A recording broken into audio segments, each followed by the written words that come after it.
इस वक्त आंध्र प्रदेश से बड़ी खबर आ रही है। जिला नेल्लूर में सड़क हादसा, प्राइवेट ट्रेवल्स की बस हादसे का शिकार, 10 मुसाफिर जख्मी, 3 की हालत नाजुक। तो बड़ी खबर इस वक्त आ रही है आंध्र प्रदेश से, जहां जिला नेल्लूर में सड़क हादसा पेश आया है। प्राइवेट ट्रेवल्स की बस हादसे का शिकार हो गई, 10 मुसाफिर इसमें जख्मी हुए, 3 की हालत नाजुक बताई जा रही है। बड़ी खबर इस वक्त आंध्र प्रदेश के जिला नेल्लूर से, जहां प्राइवेट ट्रेवल्स की बस हादसे का शिकार हो गई, इसमें 10 मुसाफिर जख्मी हुए, 3 की हालत नाजुक बताई जा रही है।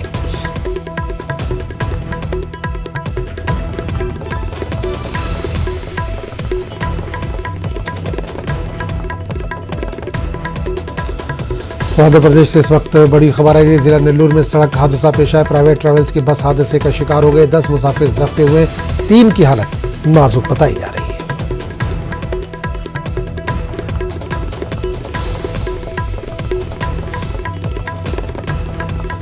बड़ी खबर आंध्र प्रदेश से, जहां सड़क हादसा पेश आया, प्राइवेट ट्रेवल्स की बस हादसे का शिकार हो गई है, इसमें 10 मुसाफिर जख्मी हुए, 3 की हालत नाजुक बताई जा रही है।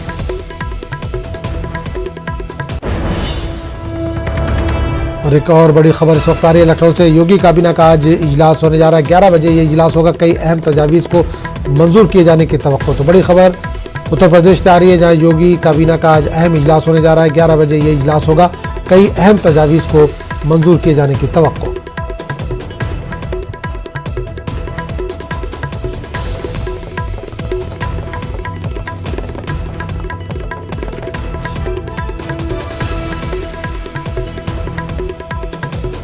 तो लखनऊ से इस वक्त बड़ी खबर आ रही है, जहां योगी काबीना का आज अहम इजलास होने वाला है, 11 बजे ये इजलास मुनक्किद होगा। कई अहम तजावीज़ को इसमें मंजूरी दी जा सकती है।